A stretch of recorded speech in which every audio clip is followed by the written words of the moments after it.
പൂർണ്ണമദ പൂർണ്ണമിദം പൂർണ്ണാത് പൂർണ്ണമുദച്യതേ പൂർണ്ണസ്യ പൂർണ്ണമാദായ പൂർണ്ണമേവാവശിഷ്യതേ. ഓം ശാന്തി ശാന്തി ശാന്തി. ഓം. നമ്മൾ ബൃഹദാരണ്യക ഉപനിഷത്തിൽ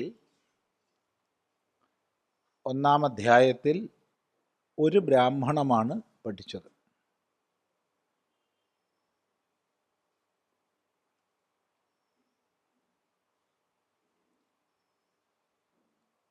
ശുക്ലയജുർവേദ പ്രസിദ്ധമായ അശ്വമേധം,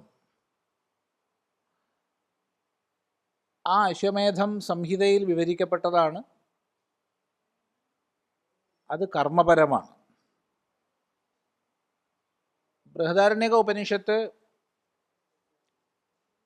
അശ്വമേധത്തെ മറ്റൊരു മാനത്തിൽ അശ്വമേധ കൽപ്പന പറഞ്ഞുകൊണ്ട് ആരംഭിക്കുകയാണ്. അവിടെ മേധ്യമായ അശ്വത്തിൻ്റെ ശിരസ് ഉഷസ്സാണ്. അതുപോലെ അംഗപ്രത്യംഗ വർണ്ണന ചെയ്ത് സൂര്യൻ കണ്ണാണ് തുടങ്ങി അംഗപ്രത്യംഗ വർണ്ണന ചെയ്ത് മൊത്തം സമഷ്ടി പ്രപഞ്ചം തന്നെയാണ് അശ്വം എന്ന് പറഞ്ഞു. തുടർന്ന് അശ്വം പകലാണ് എന്ന് പറഞ്ഞ്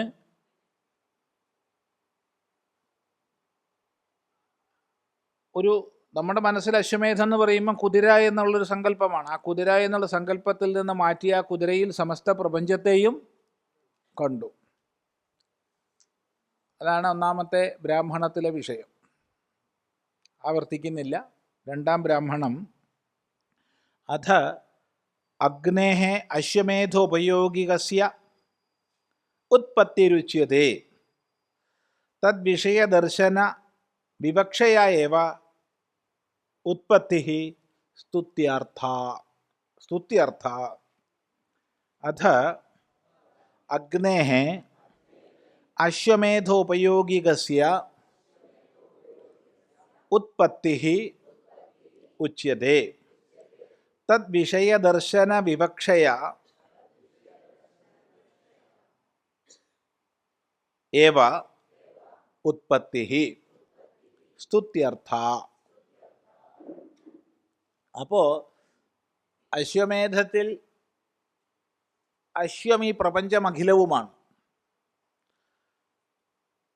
ഈ പ്രപഞ്ചത്തിലെ സമസ്ത ഘടകങ്ങളും സൂര്യൻ, ചന്ദ്രൻ എന്ന് വേണ്ട അന്തരീക്ഷം, ആകാശം, ഭൂമി, ഈ എല്ലാം ഈ അശ്വത്തിൻ്റെ അംഗപ്രത്യംഗങ്ങളായി വർണ്ണിച്ചു. അപ്പം അശ്വത്തെ സംബന്ധിച്ചുള്ള നമ്മുടെ കാഴ്ചപ്പാട് മാറി. രണ്ടാമതായിട്ട് അഗ്നിയെ പറയുകയാണ്. അഥ അശ്വമേധ ഉപയോഗികസ്യ അഗ്നേഃ. അശ്വമേധത്തെ ചെയ്യുന്നതിന് ഉപയോഗിയായ അഗ്നിയുടെ ഉത്പത്തിയെ പറയുന്നു.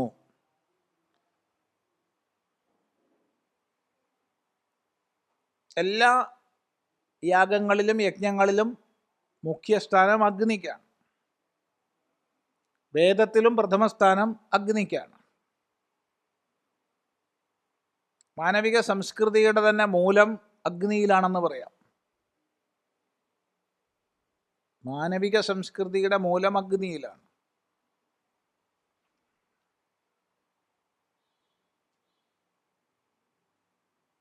സമസ്ത ജന്തുവർഗത്തിൻ്റെയും ജീവിതത്തിൻ്റെ ആരംഭം ജലമാണെന്ന് പറഞ്ഞോളൂ, വിരോധമില്ല. അഥവാ ജലത്തിലാണെന്ന് പറഞ്ഞോളൂ, വിരോധമില്ല. പക്ഷെ സംസ്കൃതിയുടെ ആരംഭം അഗ്നിയിലാണ്. നമുക്ക് ഏവർക്കും ആലോചിച്ചാൽ തന്നെ മനസ്സിലാവുന്നതാണ്. ഏതായാലും അശ്വമേധ ഉപയോഗിയായ അഗ്നിയുടെ ഉത്പത്തിയെ പറയുന്നു. തദ് വിഷയദർശന വിവക്ഷയ. അഗ്നി അശ്വമേധ സംബന്ധിയായ ശരിയായ ദർശനത്തെ ഉപദേശിക്കുന്നതിനായിക്കൊണ്ടാണ് ഈ അഗ്നിയുടെ ഉത്പത്തി പറയുന്നത്. എന്തിനാ? സ്തുത്യർത്ഥ, സ്തുതിക്കായിക്കൊണ്ട്. എങ്ങനെയാ നോക്കൂ. നൈവേഹ കിഞ്ചന അഗ്ര ആസീത് മൃത്യുനാ ഏവേദമാവൃതമാസീത്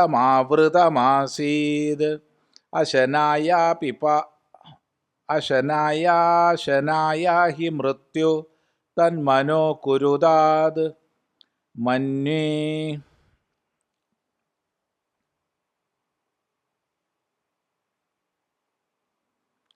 സ്വാമിതി സോ അർച്ചൻ നചരത് തസ്യാർച്ചത ആപോ അജായന്ത അർച്ചത്തെ വൈ മേ കമഭൂതിതി തദേവാർക്കസ്യർക്കത്വം കം ഹവാ അസ്മൈ ഭവതി യ ഏവമേതദർക്കസ്യ അർക്കത്വം വേദ.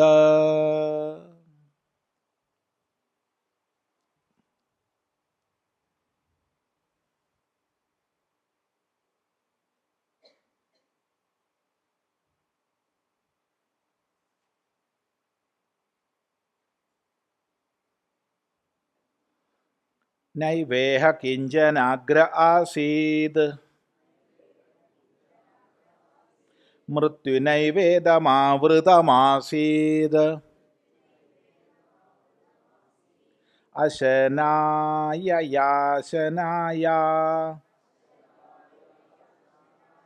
ഹി മൃത്യുഃ തന്മനോ കുരുതാത് മന്വേസ്യാമിതി സോർച്ചൻ അചരത് തസ്യാർച്ചത ആപോ അജായന്ത അർച്ചത്തെ വൈ മേ കം അഭൂതിതി തദേവർക്കസ്യ അർക്കത്വം കം ഹവാ അസ്മൈ ഭവതി യ ഏവമേതദർക്കസ്യ അർക്കത്വം വേദ.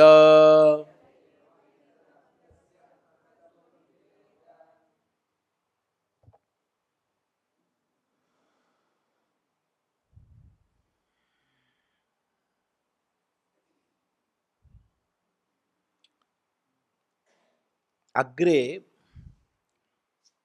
ന ഏവ ഇഹ കിഞ്ചന ആസീത്. മുമ്പ് ഒന്നും ഉണ്ടായിരുന്നില്ല ആട്ടുക. അഗ്രേ മുമ്പ്, ന കിഞ്ചന ആസീത് ഒന്നും ഉണ്ടായിരുന്നില്ല. അപ്പൊ ഒന്നും ഉണ്ടായിരുന്നില്ല എന്ന് പറഞ്ഞാൽ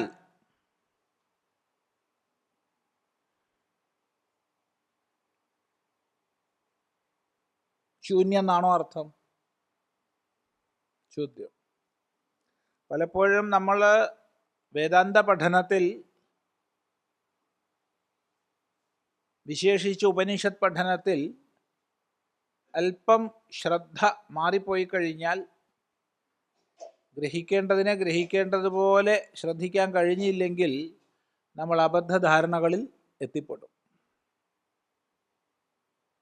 വേദാന്ത ചിന്തയുടെയും ബൗദ്ധരുടെ ശൂന്യവാദത്തിൻ്റെയും ഒക്കെ ഇടയിലുള്ള അന്തരം വളരെ ചെറുതാണ്.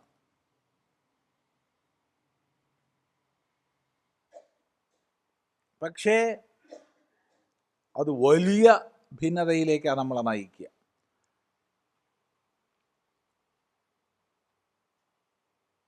ബൗദ്ധരിൽ ശൂന്യവാദികളിൽ ശൂന്യം സത്യം എന്ന് പറയും. ശൂന്യമാണുള്ള ഒന്നുമില്ല എന്ന്.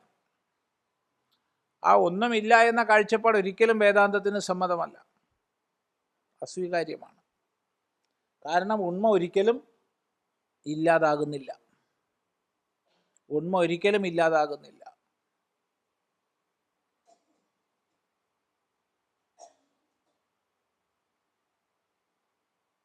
അതുകൊണ്ട് ഇല്ലായ്മ എന്നതില്ല. അപ്പം ഇവിടെ സൃഷ്ടിക്ക് മുമ്പ് നാമരൂപാത്മകമായ സൃഷ്ടിക്ക് മുമ്പ് ഒന്നും ഉണ്ടായിരുന്നില്ല എന്ന് പറഞ്ഞാൽ ശൂന്യമുണ്ട് എന്നല്ല അർത്ഥം. പിന്നെയോ നാമരൂപാത്മകമായ അഥവാ ഭൂതാത്മകം എന്ന് പറഞ്ഞാൽ ആകാശം, വായു, അഗ്നി, ജലം തുടങ്ങിയ, അഥവാ ഈ പ്രപഞ്ചാകാരത്തിലുള്ള ഒന്നുമില്ല എന്നർത്ഥം. അല്ലാണ്ട് ഉണ്മയില്ല എന്നർത്ഥമില്ല.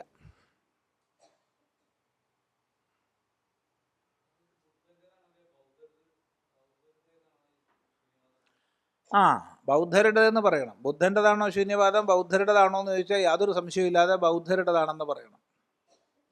ബുദ്ധൻ ശൂന്യവാദം ഒന്നും ഉപദേശിച്ചിട്ടില്ല.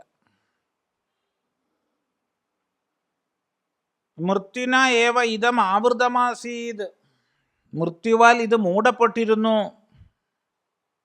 എല്ലാം വിഭക്തമായ ഒന്നിനെയും കാണാൻ സാധിക്കാത്ത വിധം വേർതിരിക്കപ്പെട്ട് നമ്മൾ ഒന്നിനെയും മനസ്സിലാക്കാൻ സാധിക്കാത്ത വിധം എല്ലാം മൃത്യുവാൽ ആവൃതമായിരുന്നു, മൂടപ്പെട്ടതായിരുന്നു.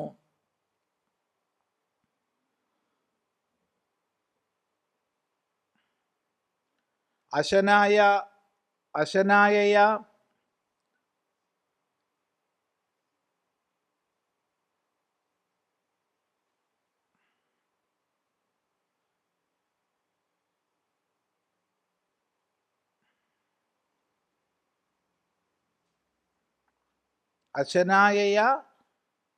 അശനായ ഹി മൃത്യുഹു.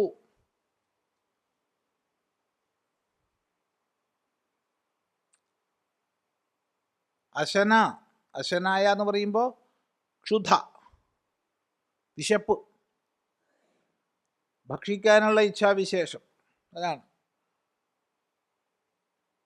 അപ്പോൾ അശനായ ആവൃതം, വിശപ്പിനാൽ മൂടപ്പെട്ടതായിരുന്നു. അശനായ ഹി മൃത്യുഹു, വിശപ്പ് തന്നെയാണ് മരണം. വിശപ്പ് തന്നെയാണ് മരണം. എന്നിട്ടോ അത് മനോ അക്കുരുതാത്, മനസ്സ് ചെയ്തു, സങ്കല്പത്തെ ചെയ്തു, വിചാരിച്ചു. എന്താ വിചാരിച്ചത്?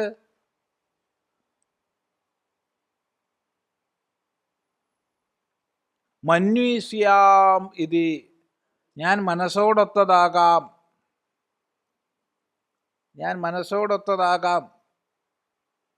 ഉപാധികളോടൊത്തതാകാം എന്ന് സങ്കല്പിച്ചു. ഉപനിഷത്തിൻ്റെ ഭാഷ വളരെ ഗഹനമാണ്.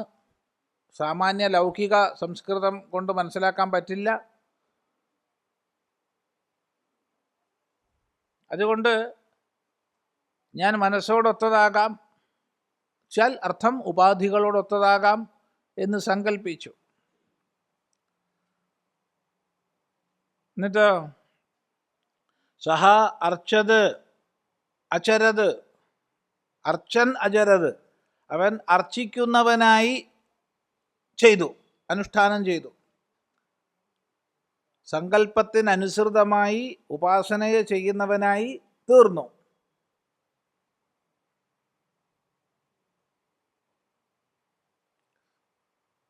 എന്നിട്ട് എന്തുണ്ടായി? തസ്യ അർച്ചതഃ, അർച്ചിക്കുന്ന അവന് ആപോ അജായന്ത,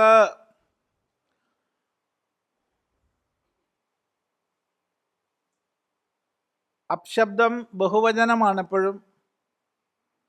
അപ്ശബ്ദത്തിന് കർമ്മമെന്നും ജലമെന്നുമാണ് അർത്ഥം വൈദികമായിട്ട്. സാമാന്യമായ അപ്ശബ്ദത്തിന് ജലമെന്നാണ് അർത്ഥം, ജലം. അപ്ശബ്ദം ബഹുവചനത്തിലേ ഉപയോഗിക്കുന്ന ക്രമമുണ്ട്. വേദത്തിൽ അപ്ശബ്ദത്തിന് ജലമെന്നും കർമ്മമെന്നും അർത്ഥമുണ്ട്. അപ്പോൾ ഇവിടെ പറയുകയാണ്, അർച്ചിക്കുന്ന അവന് ജലം അജായന്ത, ജലം ഉണ്ടായി. അജായന്ത എന്ന് പറഞ്ഞാൽ ബഹുവചനായതുകൊണ്ടാണ്. അർച്ചതേ വൈമേ കം അഭൂതിഥി, അർച്ചിക്കുന്ന എനിക്ക് കം ഉണ്ടാകട്ടെ. കം എന്നുള്ളതിന് സാമാന്യ അർത്ഥം സുഖം. കം എന്നുള്ളതിന് പ്രധാനപ്പെട്ട മറ്റൊരർത്ഥം ജലം. കം ജലം കം സുഖം എന്നൊക്കെ അർത്ഥമുണ്ട്.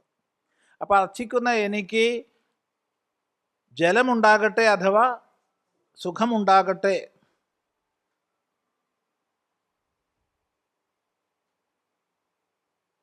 തദേവ അർക്കസ്യ അർക്കത്വം, ഇതാണ് അർക്കൻ്റെ അർക്കത്വം. അർക്കൻ്റെ അർക്കം എന്ന ഭാവം ഇതാണ്. അർച്ചിക്കുന്നവന് കം കൊടുക്കുന്നവനാരോ അവൻ അർക്കൻ.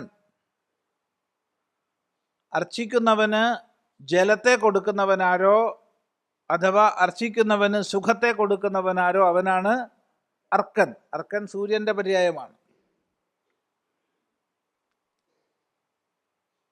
ജലം തരുന്നവൻ സൂര്യനാണ്, സുഖം തരുന്നവൻ സൂര്യനാണ്.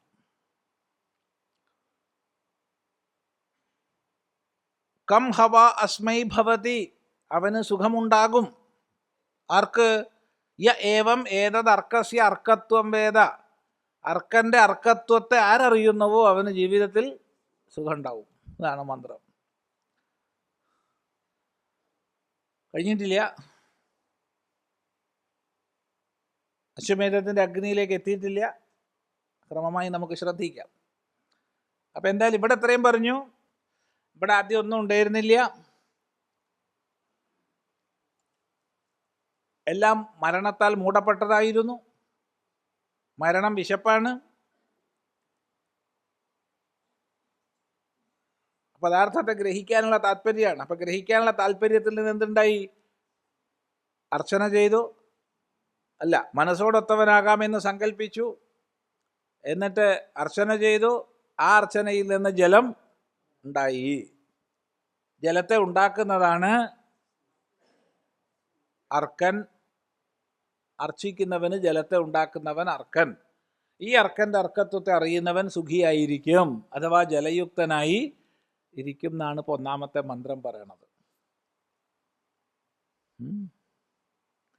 നമ്മൾ തുടക്കത്തിലേ പറഞ്ഞിട്ടുണ്ട്, ഉപനിഷത്ത് എത്തണമെങ്കിൽ 3 അധ്യായം വരെ കാത്തിരിക്കണം എന്ന്. തിരക്കുള്ളവർക്ക് 3-ാം അധ്യായം പഠിക്കാം. അല്ല, ഉപനിഷത്ത് മുഴുവൻ പഠിക്കണം എന്നുള്ളവർക്ക് തുടക്കം തൊട്ട് മന്ത്രാനുമന്ത്രം പഠിക്കണം. വേദാന്തം പഠിക്കണം. ഇവിടെ വേദാന്ത ക്ലാസ് കൊണ്ട് വേദാന്തം അല്ലല്ലോ ഇതൊന്നും പറഞ്ഞേക്കരുത്. അത് 3 അധ്യായം കാത്തിരിക്കണം. 4, 5, 6 അധ്യായങ്ങളിലാണ് സാമാന്യമായി വേദാന്തോപദേശം. അതിന് മുമ്പില്ലേ ഉണ്ട്, മഹാവാക്യം അടക്കം അതിന് മുമ്പ് വരുന്നുണ്ട്. എങ്കിലും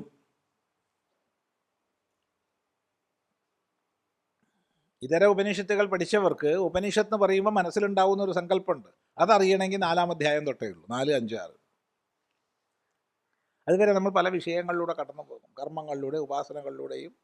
ആ കർമ്മങ്ങളെ തന്നെ ആദിദൈവികമായ ദൃഷ്ടിയിൽ നിന്ന് ഉയർത്തി ആധ്യാത്മികമായ ദൃഷ്ടിയിലേക്ക് കൊണ്ടുപോകും. ആദിഭൗതികമായതിനെയും ആധ്യാത്മിക ദൃഷ്ടിയിലേക്ക് കൊണ്ടുപോകും. അതാണ് ഇവിടുത്തെ ഒരു വിശേഷം. നോക്കൂ, നൈവേഹ കിഞ്ചന അഗ്ര ആസീത് ഇഹ സംസാരമണ്ഡലേ കിഞ്ചന കിഞ്ചിദപി നാമരൂപ പ്രവിഭക്ത വിശേഷം നൈവാസീത് ന ബഭൂവ അഗ്രേ പ്രാഗുത്പത്തേഹേ മന ആദേഹേ. ഈ ഒരു മന്ത്രത്തിൻ്റെ ഭാഷ്യം 20 പേജാട്ടോ. അത് നമുക്കൊരു 10 ക്ലാസ്സൊക്കെ എടുക്കേണ്ടി വരും. ഈ മന്ത്രം കടന്നു പോകണമെങ്കിൽ ഒരു 10 പ്രാവശ്യമെങ്കിലും ഇരിക്കേണ്ടി വരും.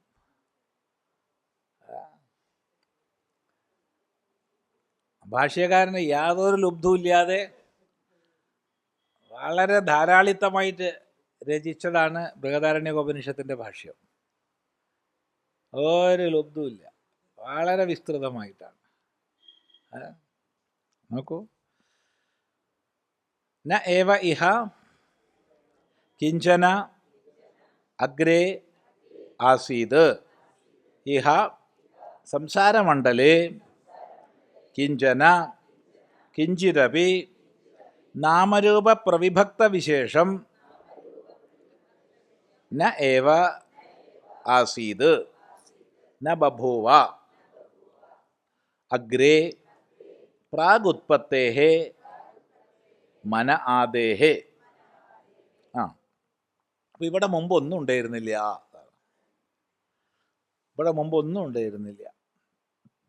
ഇഹ സംസാരമണ്ഡലേ, എവിടെ? ഈ സംസാരമണ്ഡലത്തിൽ ഭാഷ്യകാരൻ പറയുകയാണ്, ഈ സംസാര മണ്ഡലത്തിൽ കിഞ്ചന കിഞ്ചിതപി ഒന്നും ഉണ്ടായിരുന്നില്ല. എന്തേ ഒന്നും ഉണ്ടായിരുന്നില്ല എന്ന് പറഞ്ഞ അർത്ഥം? ഉണ്മയില്ലായിരുന്നോ? അങ്ങനെയല്ല അർത്ഥം. പിന്നെ നാമരൂപ പ്രവിഭക്ത വിശേഷം നൈവാസി, നാമരൂപ പ്രവിഭക്തമായ ഒന്നും ഉണ്ടായിരുന്നില്ല. ബഭൂവ അഗ്രേ പ്രാഗുത്പത്തേ, ഉത്പത്തിക്ക് മുമ്പ്. ഈ നാമരൂപങ്ങളുടെ ആവിർഭാവത്തിന് പറയുന്ന പേരാണ് ഉത്പത്തി.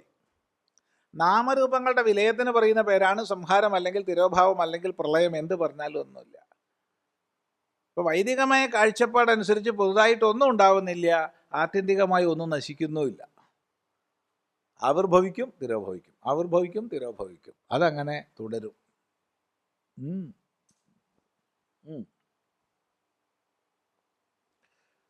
എന്തിൻ്റെ ആവിർഭാവത്തിന് മുമ്പ്? മന ആദേഹേ, മനസ്സ് തുടങ്ങിയവയുടെ ആവിർഭാവത്തിന് മുമ്പ് ഒന്നും ഉണ്ടായിരുന്നില്ല. അപ്പോൾ ഭാഷ്യം തുടരുന്നതിന് മുമ്പ് അവിടെ ഒരു പൂർവപക്ഷം വന്നു.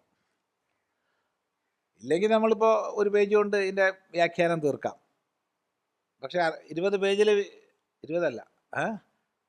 20 പേജിൽ വ്യാഖ്യാനം നീളുന്നത് ഈ പൂർവപക്ഷവും സിദ്ധാന്തവും ഒക്കെ ആയതുകൊണ്ട്. അപ്പോൾ പൂർവപക്ഷി വന്നിട്ട് ചോദിക്കുകയാണ്, കിം ശൂന്യമേവ സ്യാത് നൈവേഹ കിഞ്ചന ഇതി ശ്രുതേഹേ ന കാര്യം കാരണം വാസീത് ഉത്പത്തേശ്ച ഉത്പദ്യതേഹി ഘടഃ അതഃ പ്രാഗുത്പത്തേഃ ഘടസ്യ നാസ്തിത്വം. കിം ശൂന്യമേവ സ്യാത് നൈവേഹ കിഞ്ചന ഇതി ശ്രുതേഹേ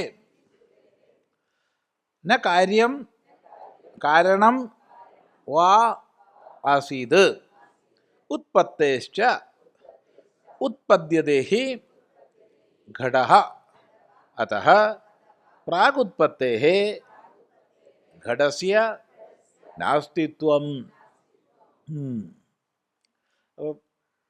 പൂർവപക്ഷി വന്ന് ചോദിക്കുകയാണ്, ഓഹോ അങ്ങനെയാണല്ലേ, അപ്പം ശൂന്യമായിരുന്നു അല്ലേ? കിം ശൂന്യമേവ സ്യാത്, അപ്പം ശൂന്യമായിരുന്നു അല്ലേ? നൈവേഹ കിഞ്ചനാസീതി ശ്രുതേ, ഒന്നും ഉണ്ടായിരുന്നില്ല എന്ന് പറഞ്ഞാൽ അതല്ലേ അർത്ഥം? ഒന്നും ഉണ്ടായിരുന്നില്ല എന്ന് പറഞ്ഞാൽ എന്താ അർത്ഥം? ശൂന്യമായിരുന്നു എന്നാണ് അർത്ഥം. ഞാൻ കാര്യം കാരണം വാസീത്, കാര്യം ഉണ്ടായിരുന്നില്ല, കാരണം ഉണ്ടായിരുന്നില്ല. കാര്യം ഉത്പന്നമാകുന്നത്, കാരണം എന്ത് കാര്യാകാരത്തിൽ ഉത്പന്നമാകുന്നു അത്. അപ്പോൾ കാര്യം ഉണ്ടായിരുന്നില്ല, കാരണം ഉണ്ടായിരുന്നില്ല എന്നല്ലേ പറയണത്?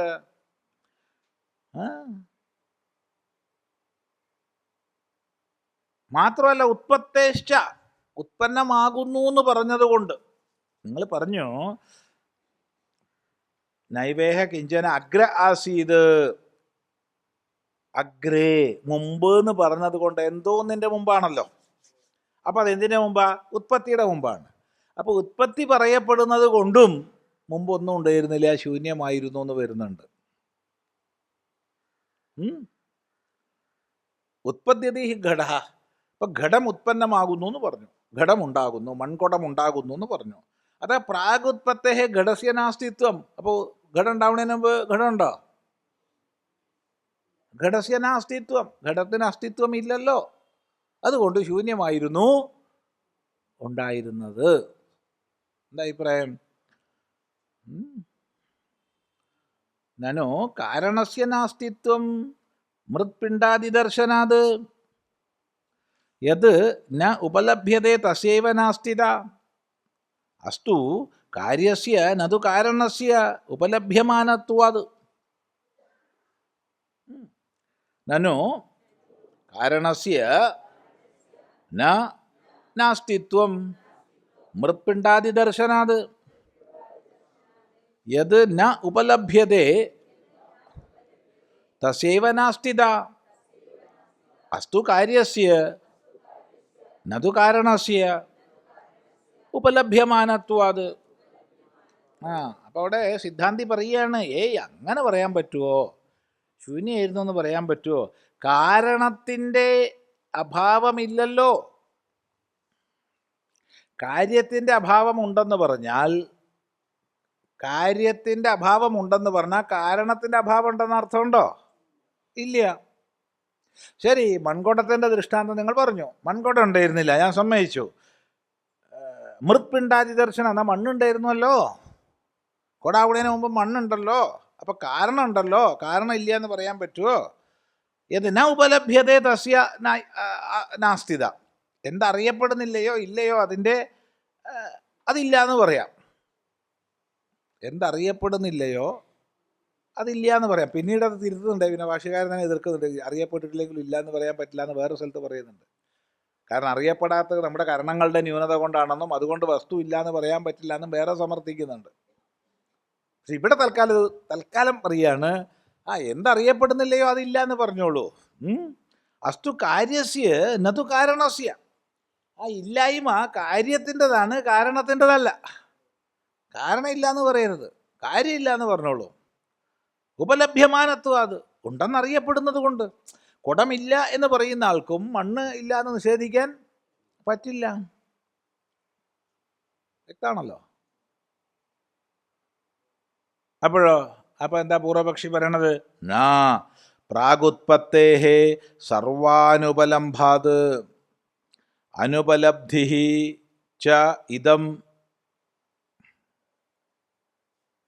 ചേത് അഭാവഹേതു സർവസ്യ ജഗതഃ പ്രാഗുത്പത്തേഃ ന കാരണം കാര്യം വാ ഉപലഭ്യത്തെ തസ്മാത് സർവസ്യേവ അഭാവോ അസ്തു.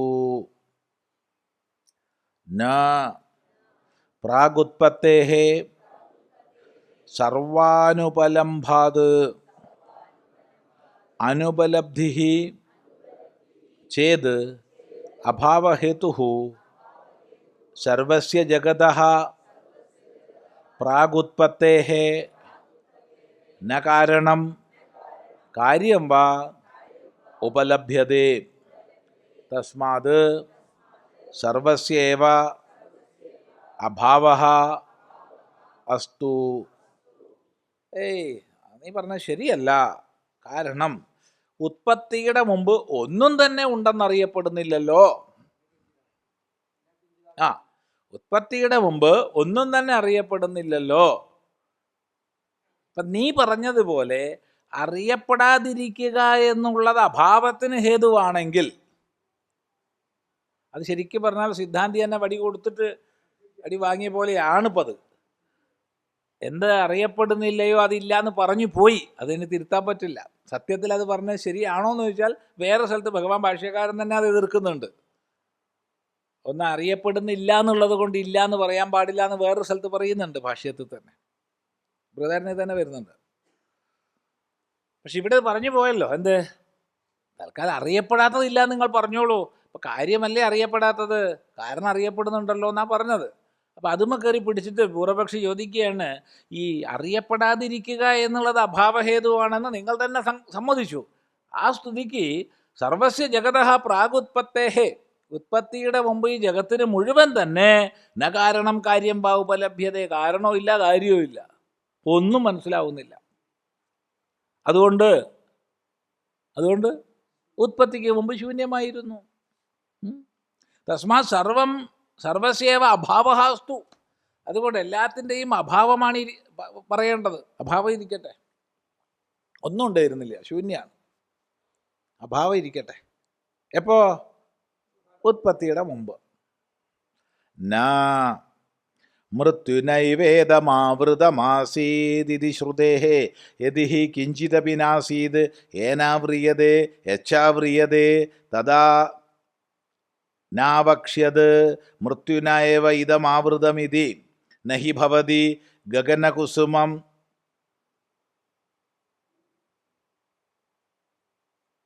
ഗഗനകുസുമ ഗച്ഛന്നോ വന്ധ്യാപുത്ര ഇതി ബ്രവീതി ച മൃത്യുനൈവേദമാവൃതമാസീദിതി തസ്മാത് യേന ആവൃതം കാരണേന യച്ഛാവൃതം കാര്യം പ്രാഗുത്പത്തേഃ തദുഭയം ആസീത് ശ്രുതേഃ പ്രാമാണ്യാത് അനുമേയത്വാദ് ച.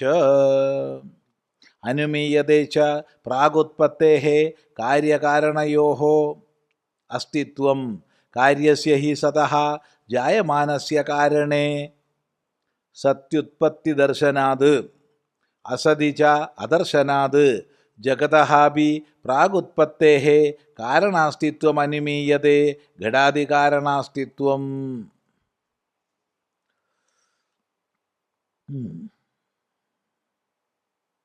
ന മൃത്യുന ഏവ ഇദമാവൃതമാസീത്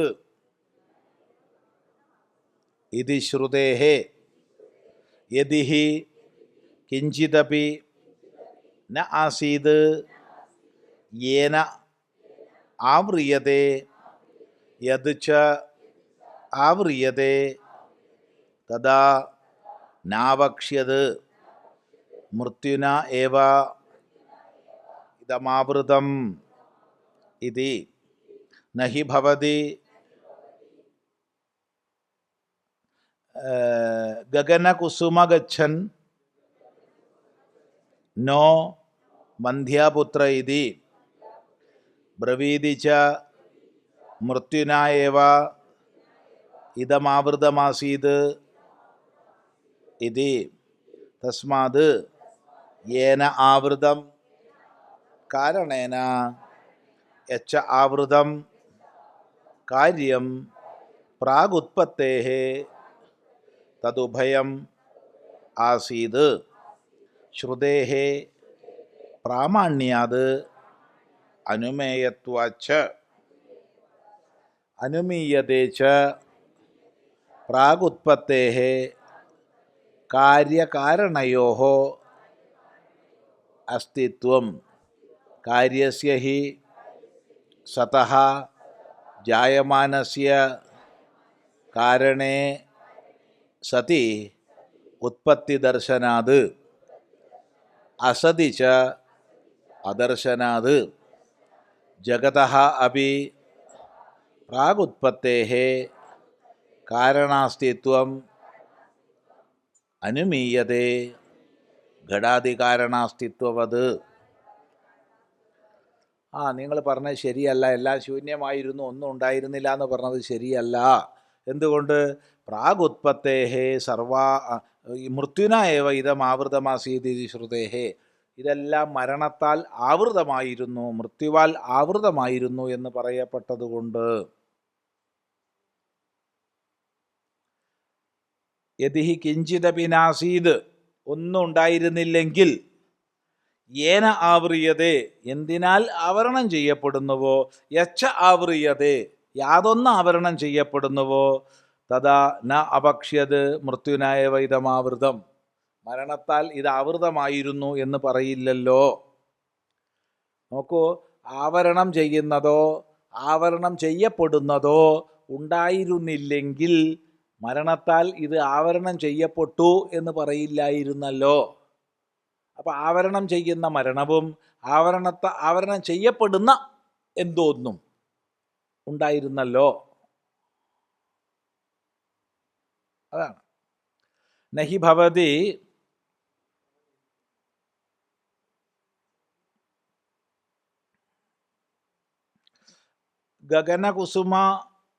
കുസുമാച്ഛന്നഃ വന്ധ്യാപുത്രഃ. അവിടെ ഒരു അച്ചടി തെറ്റുണ്ട്. ഗീതാ പ്രസിൻ്റെ പുസ്തകം കൈവശമുള്ളവർ തിരുത്തണം. ഗഗനകുസുമാ ആച്ഛന്നഃ, ദീർഘം വരണം. ഗീതാ പ്രസിൻ്റെ പുസ്തകമുള്ളവർ ദീർഘം ഇടണം. അപ്പോൾ ഗഗനകുസുമത്താൽ ആവൃതനായ വന്ധ്യാപുത്രൻ എന്നതില്ലല്ലോ. ഗഗനകുസുമത്താൽ ആവൃതനായ വന്ധ്യാപുത്രൻ എന്നതില്ലല്ലോ. ഉണ്ടോ? അവിടെ ആവരണം ചെയ്യുന്നത് എന്താണ്? ഗഗനകുസുമം. ആവരണം ചെയ്യപ്പെട്ടത് എന്താണ്? വന്ധ്യാപുത്രൻ. വന്ധ്യാപുത്രൻ ഉണ്ടാവുമോ? ഉണ്ടാവില്ല. വന്ധ്യാപുത്രൻ വെച്ചാൽ വന്ധ്യയുടെ മകൻ. വന്ധ്യക്ക് എങ്ങനെയാണ് മകൻ ഉണ്ടാവുക? ഗഗനകുസുമം. ഗഗനകുസുമം വെച്ചാൽ ആകാശകുസുമം. അങ്ങനെയൊന്നും ഉണ്ടോ? ഇല്ല. അത് വെറുതെ വാക്ക് മാത്രമാണ്, അത് വെറുതെ പറയണ മാത്രമാണ്.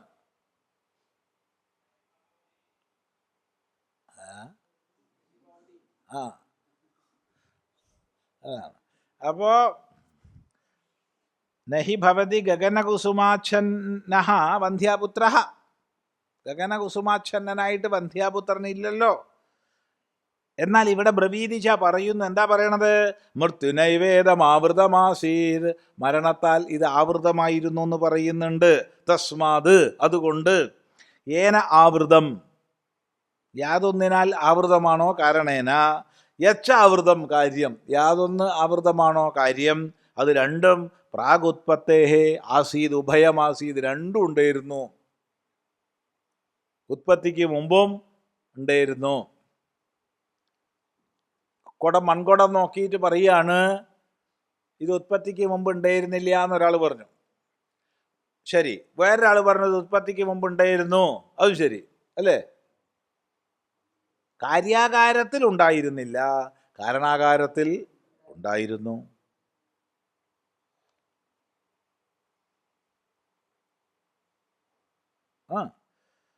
അതുകൊണ്ട് പ്രാഗുത്പത്തേഹേ ഉഭയമാസീത് ശ്രുതേഹേ പ്രാമാണ്യാത്, ശ്രുതിയുടെ പ്രാമാണ്യം കൊണ്ട്, ശ്രുതിയാണ് പരമമായ പ്രമാണം എന്നതുകൊണ്ടും അനുമേയത്വാച്ച അനുമാനിക്കാവുന്നത് കൊണ്ടും.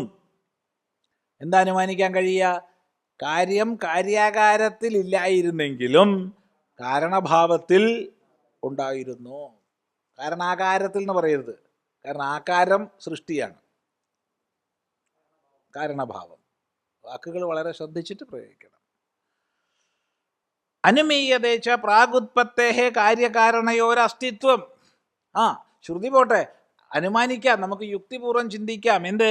ഉത്പത്തിക്ക് മുമ്പും കാര്യകാരണങ്ങളുണ്ട്. കാര്യമുണ്ടോ? കാര്യമുണ്ടല്ലോ കാരണാകാരത്തിൽ. അതാണ് കാര്യസ്യ ഹി സതഃ ജായമാനസ്യ കാരണേ സതി ഉത്പത്തി ദർശനാത്. കാരണം ഉണ്ടെങ്കിലല്ലേ കാര്യം ഉണ്ടാവുള്ളൂ. അപ്പൊ കാര്യം ഉത്പന്നമാകുന്നു എന്ന് പറഞ്ഞാൽ സത്തായിട്ടൊരു കാരണം ഉണ്ടായിരുന്നിരിക്കണം. അസതിച്ച അദർശനാത്, ഇല്ലെങ്കിൽ ഇല്ല. ഇല്ലെങ്കിൽ ഇല്ല എന്ന് പറഞ്ഞാൽ എന്താ അർത്ഥം? കാരണമില്ലെങ്കിൽ കാര്യമില്ല.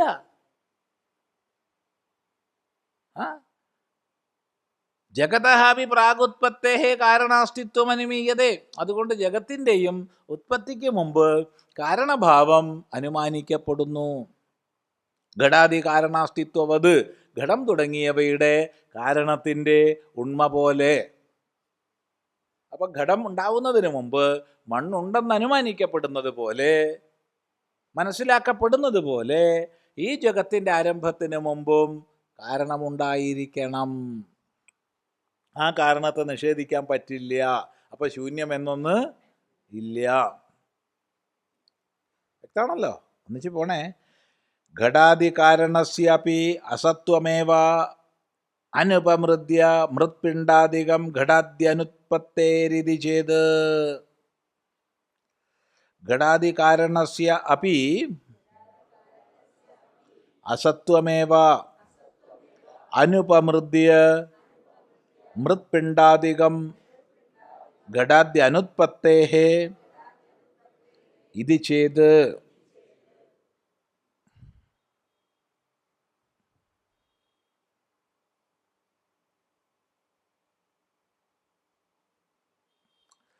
ഘടാദി കാരണസ്യ അപി അസത്വമേവ. ഘടാദി കാരണവും പൂർണ്ണമായി ഉണ്ടെന്ന് പറയാൻ പറ്റില്ലല്ലോ. സിദ്ധാന്തി പറഞ്ഞു ഘടാദി കാരണം ഉണ്ട്. എന്താ ഘടാദി കാരണം? മണ്ണ്. അപ്പൊ ഘടാദി കാരണം ഉണ്ടെന്നുള്ളതാണ് സിദ്ധാന്തം.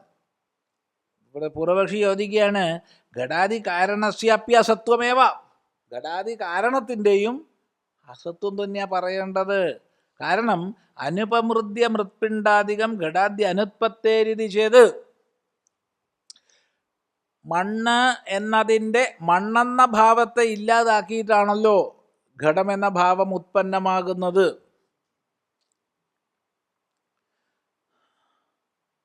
ഘടത്തെ നോക്കിയിട്ട് ആരെങ്കിലും മണ്ണെന്ന് പറയാറുണ്ടോ? ഇല്ല. അപ്പോൾ മണ്ണെന്ന ഭാവം നീക്കപ്പെട്ടിട്ടാണ് ഘടമെന്ന ഭാവം വന്നിട്ടുള്ളത്. അതുകൊണ്ട് അപ്പം ഘടമായപ്പോൾ എന്ത് പോയി? മണ്ണ് പോയി. അപ്പം മണ്ണിന് ആത്യന്തികമായി ഉണ്മയില്ലല്ലോ എന്ന് ചോദ്യം. അതൊരു നിലനിൽക്കുന്ന ചോദ്യം അല്ല അത്. കാരണം ഘടമായിരിക്കുമ്പോഴും മണ്ണ് തന്നെയാണെന്ന് നമുക്കറിയാം. ശരി, മണ്ണെന്നതിനെ പറയാറില്ലെങ്കിലും മൺകുടന്ന് പറയാറുണ്ടല്ലോ.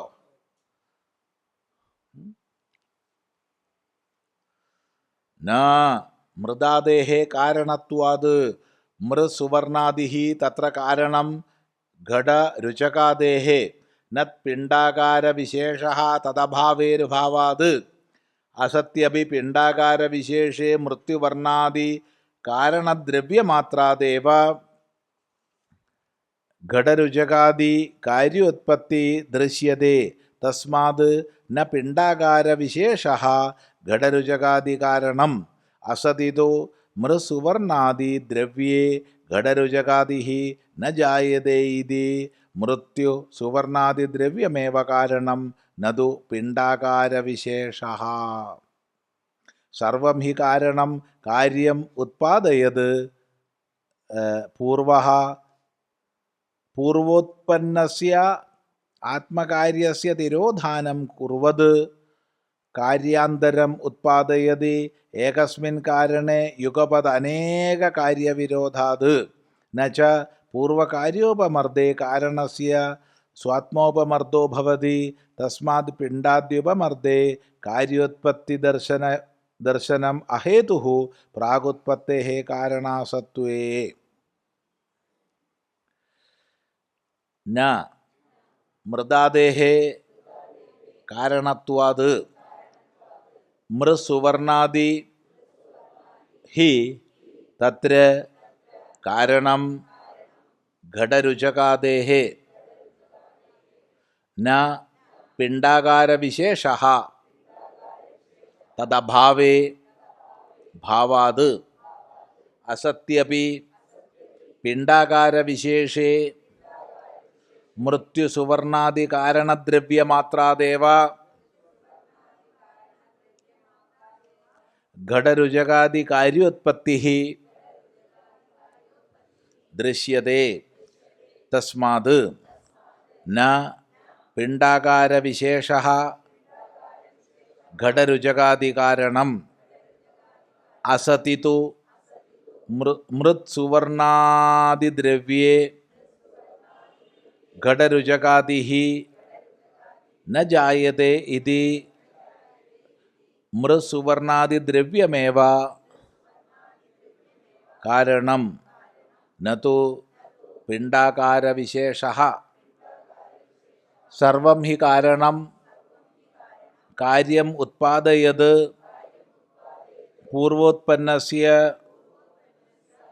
ആത്മകാര്യസ്യ തിരോധാനം കുർവത് കാര്യാന്തരം ഉത്പാദയതി ഏകസ്മിൻ കാരണേ യുഗപത് അനേക കാര്യവിരോധാത് ന ച പൂർവകാര്യോപമർദ്ദേ കാരണസ്യ സ്വാത്മോപമർദഃ ഭവതി തസ്മാത് പിണ്ഡാദ്യുപമർദ്ദേ കാര്യോത്പത്തി ദർശനം അഹേതുഃ പ്രാഗുത്പത്തേഃ കാരണാസത്വേ. നീ പറഞ്ഞത് മഹാവിഡ്ഢിത്താണ്. എന്താ പറഞ്ഞത്? മണ്ണ് കുടമായി മാറുമ്പോൾ മണ്ണിൻ്റെ പിണ്ഡഭാവം ഇല്ലാതാകുന്നുണ്ട്. അതുകൊണ്ട്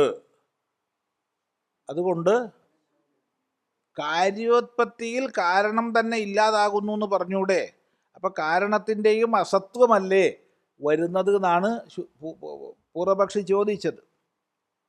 ആണല്ലോ. ഇവിടെ പൂർവപക്ഷി ശൂന്യവാദിയാണ്. അതിനാണ് മറുപടി പറയുന്നത്, അല്ല, വിഡ്ഢിത്തം പറയരുത്. കാരണം മൃദാദേഹേ കാരണത്വാത്, മണ്ണ് തുടങ്ങിയവയാണ് കാരണം, അല്ലാണ്ട് മണ്ണിൻ്റെ പിണ്ഡത്വമല്ല കാരണം. മണ്ണ് ഉരുട്ടി വെച്ചതാണോ, മണ്ണ് കലക്കി വെച്ചതാണോ, അല്ല മണ്ണ് പൊടിയായിരിക്കുന്നതാണോ എന്നിവിടെ പറഞ്ഞിട്ടില്ല. മണ്ണാണ് കാരണം. ആ മണ്ണില്ലാതാവുന്നില്ലല്ലോ.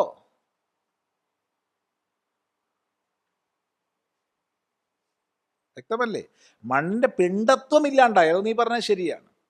ഒരു പിണ്ഡാകാരതയിലുള്ള ഉരുട്ടി വെച്ച മണ്ണില്ലാണ്ടായി, അത് നീ പറഞ്ഞത് ശരിയാണ്. പക്ഷെ മണ്ണില്ലാണ്ടായിട്ടില്ലല്ലോ. അതുകൊണ്ട് പിണ്ഡാകാരതയിലുള്ള മണ്ണാണ് കാരണം എന്ന് ആരെങ്കിലും പറഞ്ഞാൽ തെറ്റാണ്. ശരിയാണ്, നീ പറഞ്ഞത് ശരിയാണ്. പക്ഷെ അങ്ങനെ ആരും പറഞ്ഞിട്ടില്ലല്ലോ. മണ്ണെന്ന വസ്തുത്വമല്ലേ പറഞ്ഞത്. മൃസുവർണാദിഹി തത്ര കാരണം ഘടരുചകാദേഹേ.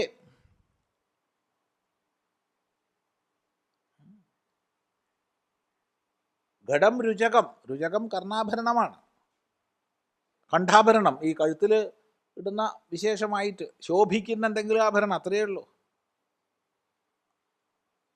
നെക്ലേസ് തന്നെയാണെന്ന് അർത്ഥമൊന്നുമില്ല, എന്തെങ്കിലും ചില കണ്ഠാഭരണങ്ങൾ, മാലകൾ, രുചകം മാല, മാല എന്ന് പറയാം.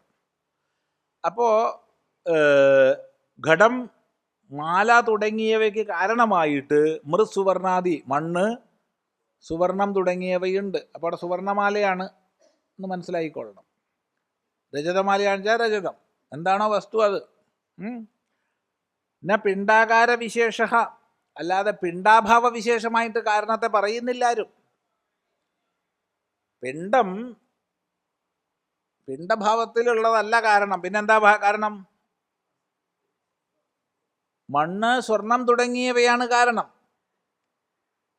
പിണ്ടമാണ് കാരണം എന്ന് പറഞ്ഞാൽ നീ പറഞ്ഞത് ശരിയാണ്, കാര്യോത്പത്തിയിൽ പിണ്ടമില്ലാതാവുന്നുണ്ട്. അങ്ങനെ ആരും പറഞ്ഞിട്ടില്ലല്ലോ. പിണ്ടാകാര വിശേഷ തദഭാവേ ഭാവാത്, പിണ്ടാകാരത്തിൻ്റെ അഭാവത്തിലും ഭാവമുണ്ട്. എന്തിൻ്റെ ഭാവം? മണ്ണിൻ്റെ ഭാവം, സ്വർണത്തിൻ്റെ ഭാവമുണ്ട്. അസത്യപി പിണ്ടാകാര വിശേഷേ മൃസുവർണാദി കാരണദ്രവ്യമാത്രാദേവ. പിണ്ടാകാരഭാവം നഷ്ടപ്പെട്ടാലും മണ്ണ് മണ്ണായും സ്വർണം സ്വർണമായും ഇരിക്കുന്നുണ്ടല്ലോ. എന്തൊക്കെ ജാതിയിലാണ് സ്വർണം കൊണ്ടുപോണത് അല്ലേ? ദ്രാവകമായിട്ടൊക്കെ കൊണ്ടുപോകുന്നുണ്ട്. ഇപ്പോൾ അവിടെ പിണ്ടാകാരതയില്ല. എന്തൊക്കെയോ ദ്രാവകമായിട്ട് സ്വർണം കൊണ്ടുപോകും. ഒന്ന് ആലോചിച്ച് നോക്കൂ, എന്തൊക്കെയാണ്.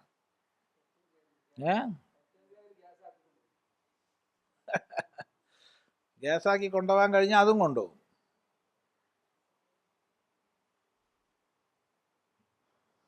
അതുകൊണ്ട് അതിന് ആകാരതയല്ല പറഞ്ഞത്, വസ്തുത്വ പറഞ്ഞത്. മൃസുവർണാദി കാരണദ്രവ്യ മാത്രാദേവ ഘടരുചകാദി കാര്യോത്പത്തി.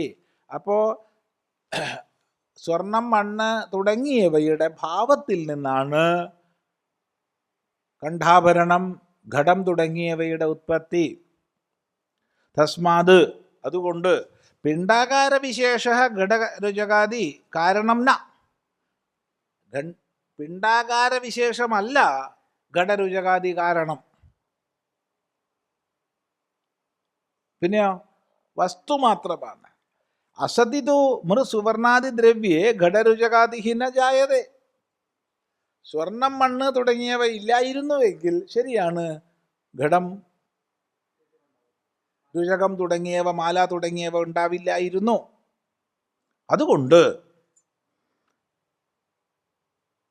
അതുകൊണ്ട് മൃത്യുസുവർണാദി ദ്രവ്യമേവ കാരണം നതു പിണ്ടാകാര വിശേഷ. അതുകൊണ്ട് മണ്ണ്, സുവർണം തുടങ്ങിയ ദ്രവ്യമാണ് ഘടം, രുചകം തുടങ്ങിയവയുടെ കാരണം, അല്ലാണ്ട് പിണ്ടമല്ല. സർവം ഹി കാരണം കാര്യം ഉത്പാദയത് പൂർവോത്പന്നസ്യ ആത്മകാര്യസ്യ തിരോധാനം കുർവത്. എല്ലാ കാരണവും തന്നെ കാര്യത്തെ ഉത്പാദിപ്പിക്കുന്നതോടുകൂടി തൻ്റെ പൂർവ നാമരൂപഭാവങ്ങളെ ത്യജിക്കുന്നു. വസ്തുവെ ത്യജിക്കുന്നില്ല. കാര്യാന്തരം ഉത്പാദിത, അങ്ങനെയാണ് കാര്യാന്തരത്തെ ഉണ്ടാക്കുന്നത്, ആണല്ലോ. അങ്ങനെ തന്നെയാണ്. ഏകസ്മിൻ കാരണ യുഗവത് അനേക കാര്യവിരോധാത്. ഒറ്റ കാരണത്തിൽ അനേക കാര്യങ്ങൾ വിരുദ്ധമാണ്. അപ്പോൾ ഒരു കാരണം പല കാര്യങ്ങളായി തീരുന്നുണ്ടല്ലോ എന്ന് ചോദിച്ചാൽ അത് പല പല ഭാവങ്ങളാണ്. അതിലൊക്കെ കാരണമുണ്ട്, കിടക്കുന്നുണ്ട്. എന്നുവെച്ച പൂർവകാര്യോപമർദ്ദേ കാരണസ്യ സ്വാത്മോപമർദ്ദ ഭവതി. അതുകൊണ്ട് പൂർവകാര്യം ഇല്ലാതാകുമ്പോൾ കാരണത്തിൻ്റെ ഇല്ലായ്മ സംഭവിക്കുന്നില്ല. ഘടമായാലും കൂജയായാലും ചട്ടിയായാലും കലമായാലും മണ്ണെന്നുള്ള ഭാവത്തിന് നാശം ഇല്ല. തസ്മാത് പിണ്ടാദ്യുപമർദ്ദേ കാര്യോത്പത്തി ദർശനമഹേതു. അതുകൊണ്ട് പിണ്ടം തുടങ്ങിയവ ഇല്ലാതാകുന്നു എന്നുള്ളത് കാരണത്തിൻ്റെ അഭാവത്തെ സമർത്ഥിക്കാൻ ഹേതുവാകുന്നില്ല. പിണ്ടഭാവം പിന്നീട് ഇല്ലാതാകുന്നുവല്ലോ എന്നത് കാരണം ഇല്ല എന്ന് സമർത്ഥിക്കാൻ ഹേതുവാകുന്നില്ല. നിൻ്റെ വളരെ മോശമായിട്ടുള്ള, നിലവാരം കുറഞ്ഞ ഒരു വാദമായി പോയി നിൻ്റെത്. വ്യക്തമാണല്ലോ. ആ പിണ്ടാദി വ്യതിരേകേണ മൃതാദേഹേ അസത്വാത് അയുക്തമിതി ചേത് പിണ്ടാദി പൂർവകാര്യോപമർദ്ദേ മൃതാദി കാരണം ന ഉപമൃദ്യത്തെ ഘടാദി കാര്യാന്തരെ അഭി അനുവർത്തതെ ഇത്യേതത് അയുക്തം. പിണ്ട ഘടാദി വ്യതിരേകേണ മൃതാദി കാരണസ്യ അനുപലംഭാദിതി ചേത് പിണ്ടാദി വ്യതിരേകേണ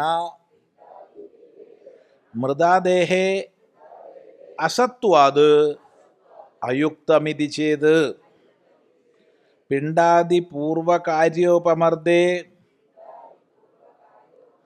മൃതാദി കാരണം ന ഉപമൃദ്യത്തെ ഘടാദി കാര്യാന്തരെ അപി അനുവർത്തതെ ഇത്യേതത് അയുക്തം.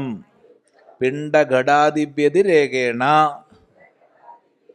മൃതാദി കാരണസ്യ അനുപലംഭാത് ഇത് ചേത്. അപ്പോൾ ഒരു ശരിയല്ലാത്ത വാദമാണ് പൂർവപക്ഷി മുന്നോട്ട് വെച്ചത്. അത് ചൂണ്ടിക്കാണിച്ചു. അപ്പം അയാൾ ഒന്നും കൂടി പറഞ്ഞു നോക്കുകയാണ്. നമ്മളങ്ങനെയാണല്ലോ അല്ലേ, തർക്കത്തിൽ അങ്ങനെ പൊതുവെ അങ്ങനെയാണ്. ഒന്നും കൂടി ഒന്ന് പറഞ്ഞു നോക്കുക. എന്താ പറഞ്ഞു നോക്കണത്? ഈ ഈ പിണ്ടാദി വ്യതിരിക്തമായിട്ട് മണ്ണ് തുടങ്ങിയവ ഉണ്ടോ എന്ന് ചോദിക്കുകയാണ്. മണ്ണുണ്ട് എന്നൊരാൾ പറഞ്ഞാൽ മണ്ണിന്റെ പിണ്ടമുണ്ടെന്ന് പറയണ്ടേ?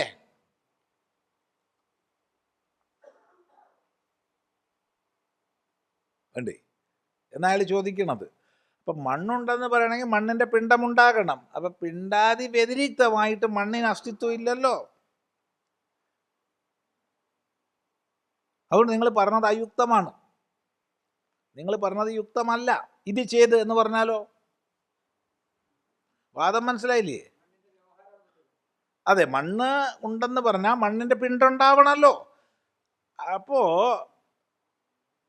നിങ്ങൾ പറഞ്ഞത് അയുക്തമാണ്.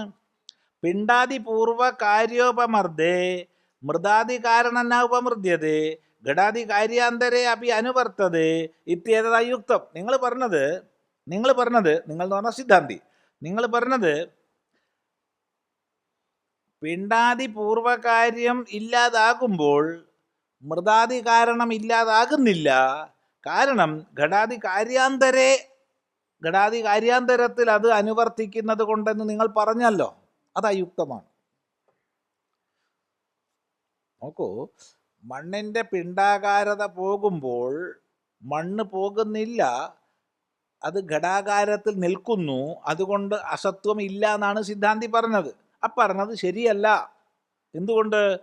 പിണ്ടഘടാദി വ്യതിരേകേണ പിണ്ടം ഘടം തുടങ്ങിയവയിൽ നിന്ന് ഭിന്നമായിട്ട് മൃതാദി കാരണസ്യ അനുപലംഭാത് മണ്ണ് എന്ന കാരണം മനസ്സിലാക്കപ്പെടുന്നില്ലല്ലോ. എന്തെങ്കിലും ഒരു പിണ്ടത്വം വേണ്ടേ മണ്ണ് മനസ്സിലാക്കപ്പെടണമെങ്കിൽ? ശരിക്കും പറഞ്ഞാൽ ഇതിൽ അയാൾ തന്നെ വാദത്തിൽ പെശകുണ്ട്. കാരണം അയാൾ ഘടത്തെയും പറഞ്ഞിട്ടുണ്ട്. പിണ്ടത്വം ഘടത്വം എന്നിവയിലൂടെ മണ്ണ് കാണപ്പെടുന്നു, അങ്ങനെ ഇല്ലാതെ മണ്ണ് തിരിച്ചറിയപ്പെടില്ലല്ലോ എന്നാ പറഞ്ഞത്. അത് ശരിക്കും പറഞ്ഞാൽ നമ്മുടെ വാദത്തിനെ സമർത്ഥിക്കുന്നതാണ്. കാരണം അവിടെ ഘടം എന്നുള്ള നിലയ്ക്ക് മണ്ണുണ്ട് എന്നുള്ളത് തന്നെയാണ് നമ്മൾ പറയണത്. ഇയാൾ പറഞ്ഞത് ഒന്നുകിൽ പിണ്ടത്വമോ ഘടത്വമോ എന്തെങ്കിലും ആകാരതയോ ഉണ്ടെങ്കിലല്ലേ മണ്ണിനെ മനസ്സിലാക്കാൻ പറ്റൂ. അപ്പോ പിണ്ടത്വം നഷ്ടമാകുന്നു എന്ന് പറഞ്ഞാൽ മണ്ണില്ല എന്നല്ലേ അതിൻ്റെ അർത്ഥം എന്നുള്ളതാണ് ചോദിക്കുന്നത്. അതിന് മറുപടി നാ മൃതാദി കാരണാനാം ഘടാദ്യുത്പത്തൗ പിണ്ടാദി നിവൃത്തൗ അനുവൃത്തി ദർശനാത് സാദൃശ്യാത് അന്വയദർശനം ന അനുവൃത്തേഹേ ഇത് ചേത് ന പിണ്ടാദിഗതാനാം മൃതാദ്യ അവയവാനാമേവ ഘടാദൗ പ്രത്യക്ഷത്വേ അനുമാനാഭാസാത് സാദൃശ്യാദി കൽപ്പനാനുപപത്തേഹേ നച പ്രത്യക്ഷ അനുമാനയോഃ വിരുദ്ധാത് വിരുദ്ധ അവ്യഭിചാരിത പ്രത്യക്ഷപൂർവകത്വാത് അനുമാനസ്യ സർവത്ര ഏവ അനാശ്വാസപ്രസംഗാത് യദി ച ക്ഷണികം സർവം തദേവ ഇദമിതി ഗമ്യമാനം തത് ബുദ്ധേഃ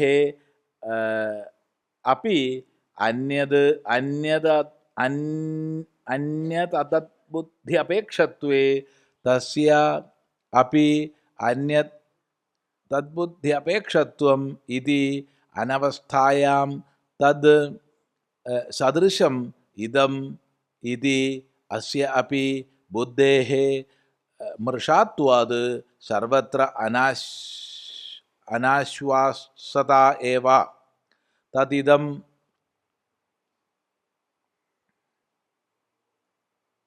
തദിദം ബുദ്ധ്യോഃ അപി കർത്തൃഭാവേ സംബന്ധാനുപപത്തിഃ സാദൃശ്യാത് സംബന്ധ ഇതി ചേത് ന തദിദം ബുദ്ധ്യോഃ ഇതരേതര വിഷയത്വാനുപപത്തേഃ അസതി ച ഇതരേതര വിഷയത്വേ സാദൃശ്യഗ്രഹണാനുപപത്തിഃ അസത്യേവ സാദൃശ്യേ തദ്ബുദ്ധിരിതി ചേത് ന തദിദം ബുദ്ധ്യോഃ അപി സാദൃശ്യ ബുദ്ധിവത് അസദ്വിഷയത്വപ്രസംഗാത് അസദ്വിഷയത്വമേവ സർവബുദ്ധീനാം അസ്തിത ഇതി ചേത് ന ബുദ്ധേഃ അപി അസദ്വിഷയത്വപ്രസംഗാത് തദപി അസത്വമിതി ചേത് ന സർവബുദ്ധീനാം മൃഷാത്വേ അസതി അബുദ്ധ്യനുപപത്തേഃ തസ്മാത് അസദേതത് സാദൃശ്യാത് തദ്ബുദ്ധിവൃത്തിഃ അതഃ സിദ്ധഃ പ്രാക് കാര്യോത്പത്തേഃ കാരണസദ്ഭാവഃ. ഓം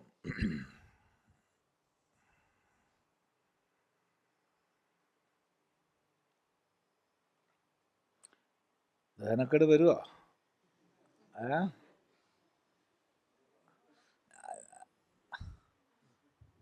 ഞങ്ങൾ ദഹിപ്പിക്കാനേ നോക്കുന്നില്ല എന്ന് പറഞ്ഞാൽ കുഴപ്പമില്ല. ഞാൻ ശ്രദ്ധിച്ചിട്ടേ ഇല്ല, പിന്നെ എങ്ങനെയാ ദഹനക്കേട് വരിക എന്ന് പറയാൻ വെച്ചാൽ കുഴപ്പമില്ല.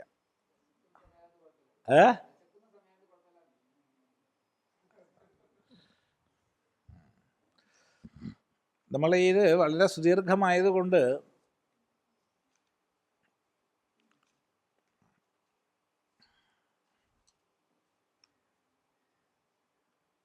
ഈ ഒരു കാര്യം ചെയ്യാം. ഇതിൻ്റെ ഭാഷ്യം അടുത്ത പ്രാവശ്യം മുഴുവൻ അങ്ങോട്ട് വായിക്കാം, അല്ലെങ്കിൽ പിടി കിട്ടില്ല, ഒരു ബന്ധം കിട്ടില്ല. അപ്പം രാവിലെ ഗീത വേണ്ട വച്ചാൽ മതി. അടുത്ത പ്രാവശ്യം 20 പേജോളം ഉണ്ട്. എന്താ അധികമായാൽ തല ചൂടാവും.